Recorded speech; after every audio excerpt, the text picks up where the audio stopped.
আমাদের শেষ বৈঠকে যদি দুরূদ শরীফ পড়তে ভুলে যায় তাহলে কি সুজদা দিয়ে দিতে হবে? দুরূদ শরীফ পড়া ওলামায়ে হাম্বলি বা আহমদ ইবনে হাম্বল রাহিমাহুল্লাহর মাযহাবকে যারা ফলো করেন বা সৌদি আরবের স্কলার যারা আছেন তাদের মতে বৈঠকে দুরূদ শরীফ পড়া ওয়াজিব বা ফরজ।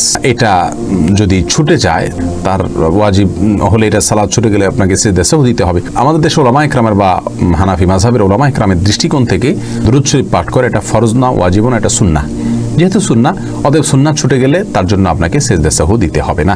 কেউ বলতে পারেন যে তাহলে আমরা করব, মানব। পরিষ্কারভাবে কোনো হাদিস থেকে এটার ফরজ বা ওয়াজিব হওয়ার কোনো প্রমাণও পাওয়া যায় না। আবার পরিষ্কারভাবে এটা সুন্নাত এরকম কোনো শব্দ দ্বারা হাদিস আলাদা বলাও হয়নি।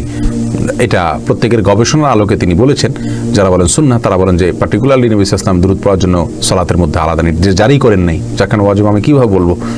তিনি পড়েছেন হিসেবে সুন্নাত হবে সাধারণ অবস্থাতে। আর যারা বলেন যে ওয়াজিব বাধ্যতামূলক, তারা বলেন নবী সাল্লাল্লাহু আলাইহি ওয়াসাল্লাম বলেছেন সল্লু কামা রাআইতুমুনি উসাল্লি, তোমরা আমাকে যেভাবে সালাত আদায় করতে দেখেছো সেভাবে সালাত আদায় করো।